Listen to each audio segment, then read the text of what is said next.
Iran की बहुत बड़ी जीत यार। मैं क्यों कह रहा हूं, क्योंकि आपको धीरे धीरे समझ में आ जाएगा और अमेरिका की बहुत बड़ी हार है। आज सारी टेलीविजन, दुनिया की हर न्यूज़पेपर में एक ही खबर आ रही है कि अमेरिका ने सीज फायर कर लिया 14 दिन का। और इस सीज फायर को कराने के पीछे पाकिस्तान का बहुत बड़ा हाथ, मतलब शहबाज शरीफ और आसिम मुनीर। लेकिन आपको क्या लग रहा है यार कि ये सीज फायर पाकिस्तान के फील्ड मार्शल आसिम मुनीर या वहाँ के प्रधानमंत्री ने किया? नहीं, ये बिल्कुल गलत है। अमेरिका को खुद ज़रूरत थी सीज फायर की।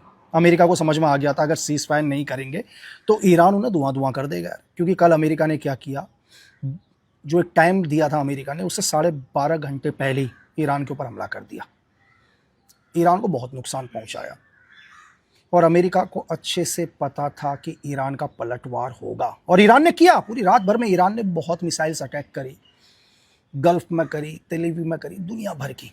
और अमेरिका को मालूम था कि अगर हम सीज फायर नहीं करेंगे तो ईरान हमें बहुत नुकसान पहुंचाएगा। अब लेकिन अमेरिका डायरेक्ट तो नहीं बोल सकता कि मुझे सीज फायर करना है, नहीं तो पूरी दुनिया में लोग क्या बोलेंगे अमेरिका को, यार अमेरिका तो मतलब डर के मारे डर गया, अमेरिका सब कुछ कर गया। लेकिन उसने क्या किया, उसने इस्तेमाल किया किसका? पाकिस्तान का। और पाकिस्तान, आपको पता है कि जो यूएस बोलता है पाकिस्तान वही करता है। तो पाकिस्तान को खुद अमेरिका ने बोला कि आपके संबंध ईरान से भी अच्छे हैं, तो आप एक काम करो, आप बोलो कि सीज फायर करो, सीज फायर बहुत ज़रूरी है। तो अमेरिका के कहने पर ही क्या किया, पाकिस्तान ने खुद ही अमेरिका से कहा कि सीज फायर करो। अब अमेरिका ने पूरी दुनिया में दिखाया कि यार पाकिस्तान कह रहा है सीज फायर करना चाहिए तो हमें सीज फायर कर लेते हैं हम 14 डेज का। लेकिन इस सीज फायर की असली वजह क्या है वो आप जरूर समझो। इस सीज फायर को करने के बाद भी भारत सरकार ने आज एडवाइजरी जारी करी कि ईरान के अंदर अगर कोई भी हिंदुस्तानी है तो जितनी जल्दी हो सके ईरान से बाहर निकले सुरक्षित, क्योंकि युद्ध बहुत बड़ा होगा आगे। मैं अपने पहले वीडियो से, जब मैंने पहली बार 28 तारीख को जब अमेरिका ने हमला किया ईरान के ऊपर, मिसाइल हमला, मैंने तभी कह दिया था कि युद्ध लंबा चलेगा। क्योंकि ऐसा नहीं होता कि युद्ध एक ही दिन में शुरू हो जाता है यार, कि 2 दिन 4 दिन। एक युद्ध को शुरू करने के लिए कई महीने, साल लग जाते हैं। उनकी इंटेलिजेंस, उनकी सीक्रेट सर्विस, उनकी फौज, उनकी मिलिट्री इंटेलिजेंस सब कुछ एनालाइज करते हैं, उसके बाद ही वॉर किया जाता है। समझ में आया? तो इस वॉर की प्लानिंग बहुत पहले से है। मैं बहुत बारी पूरा वॉर बता चुका हूँ कि कैसे रशिया यूक्रेन का वॉर हुआ, कैसे ये वॉर धीरे धीरे ईरान तक आया, कैसे ये वॉर आगे चल के एशिया के अंदर आ सकता है बड़ा। तो ये आपको धीरे धीरे समझ में आएगा। और हम आ जाते हैं दोबारा पॉइंट के ऊपर। अब 14 डेज का सीज फायर क्यों रखा अमेरिका ने, ये समझने की कोशिश करो। अब इस 14 दिन के अंदर अमेरिका क्या करेगा, ईरान के उन जगहों को भी ढूंढेगा, चाहे CIA की मदद से, MI6 की मदद से, 5 आइज की मदद से, जो भी US के साथ काम करते हैं, चाहे वो 5 आइज हो, तो ताकि उनको टारगेट बनाया जा सके। एक टाइम मिल गया ना 14 डेज का। लेकिन 14 दिन भी नहीं वेट करेगा अमेरिका, जैसे अभी नहीं किया तो कल भी उसने वेट नहीं किया, 12.5 घंटे पहले हमला कर दिया। लेकिन अमेरिका को जैसे ही यूक्रेन के वो जगह पता चल जाती है जहां पर उसके मिलिट्री टारगेट है, जहां के उसके आर्मी बेस है, जहां से ईरान ग्राउंड ऑपरेशन की तैयारी कर सकता है, या सब कुछ जो भी उसका अम्युनिशन डंप है, जो भी कम्युनिकेशन टावर है, बहुत सारी चीजें होती है वॉर के अंदर, तो अमेरिका इन 14 दिनों के अंदर उन्हें ढूंढने की कोशिश करेगा। समझ में आ रहा है? लेकिन ईरान को भी जरूरत है इस चीज की, टाइम की, क्योंकि वॉर में टाइम बहुत इंपॉर्टेंट होता है। देखो बहुत सारे सैनिक क्या है, घायल हुए हैं, उन सैनिकों को देखना।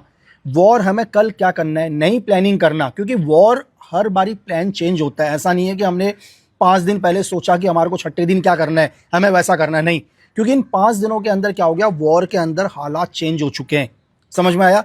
दुश्मन ने अपनी जगह चेंज कर चुका है, दुश्मन का वॉर करने का तरीका चेंज हो चुका है। हम सोच रहे थे कि सिर्फ दुश्मन एयरफोर्स से ही क्या करेगा, एयर स्ट्राइक करेगा, नहीं। लेकिन दुश्मन ने क्या कर दिया, धीरे धीरे अपनी ग्राउंड फोर्स भी हमारे नजदीक तक लेकर आ गया। वो हमारे देश के अंदर एंटर होने की कोशिश कर रहा है ताकि ग्राउंड ऑपरेशन किया जाए। अब वो ग्राउंड ऑपरेशन करेगा तो हम उसके ग्राउंड ऑपरेशन को कैसे फेल करेंगे। तो ये टाइमिंग दोनों देशों के लिए बहुत इंपॉर्टेंट है।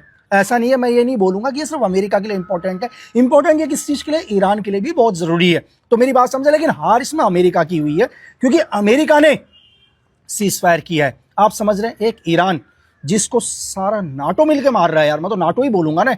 फ्रंट पर आपको सिर्फ अमेरिका नजर आ रहा है, लेकिन अमेरिका के पीछे आप पूरा नाटो नहीं देख रहे हैं। अगर मैंने ट्वीट भी किया, क्यों ब्रिटेन अपनी एयर स्पेस दे रहा है यार।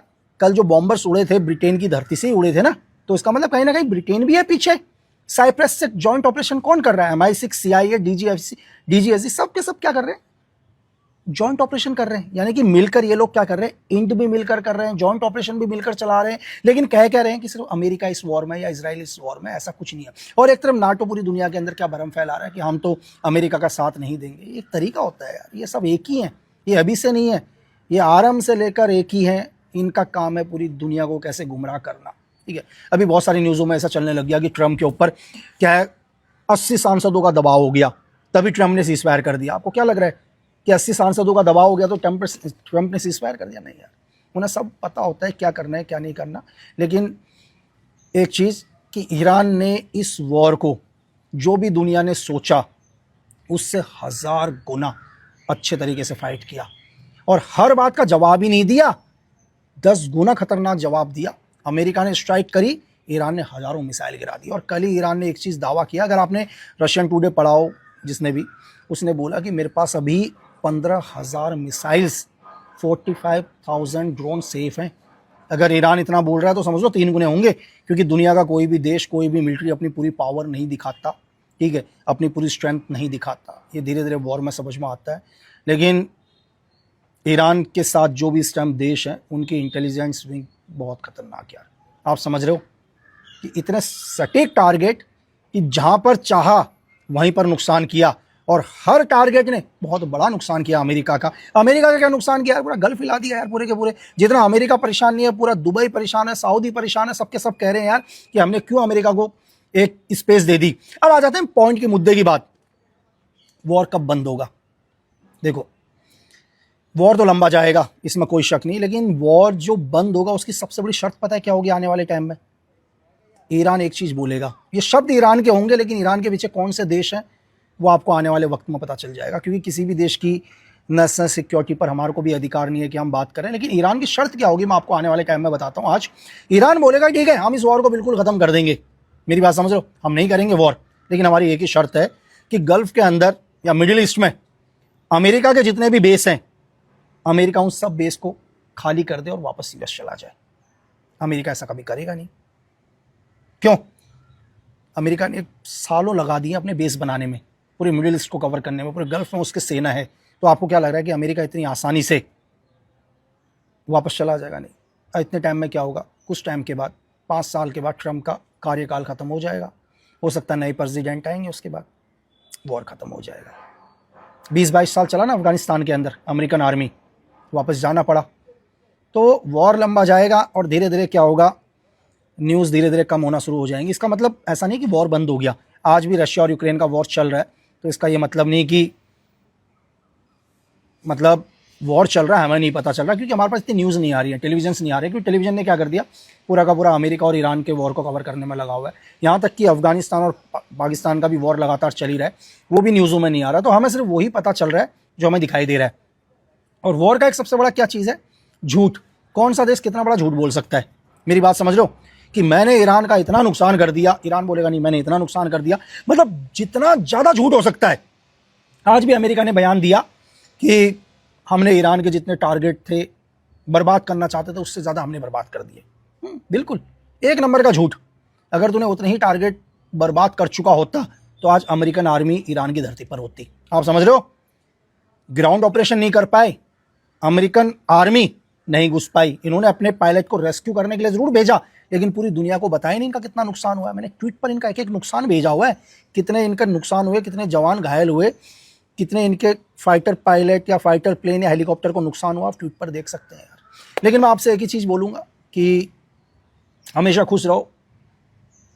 ये सब चीज़ें चलती रहती हैं जीवन के अंदर, जीवन का एक हिस्सा है, क्योंकि जीवन में हमेशा सुख ही नहीं होता, खुशी नहीं होती, दुख भी होता है, तो 2 पहियों से चलता है। इसलिए फ्रस्ट्रेट होने की ज़रूरत नहीं, और जब वक्त आएगा तो सब सही हो जाएगा। लेकिन हमेशा क्या है, खुद को तैयार रखना है, मजबूत रखना है, रेडी रखना है, हर हालात से निपटने के लिए अपने आप को स्ट्रांग बनाओ, क्योंकि अगर आप ताकतवर हो तभी आप जिंदा रहोगे।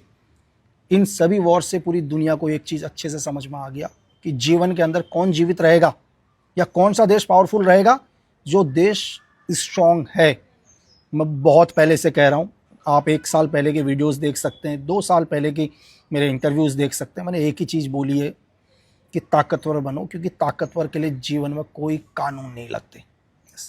और लास्ट में एक ही चीज़, देश प्रेम से बड़ा कोई धर्म नहीं। Thank you.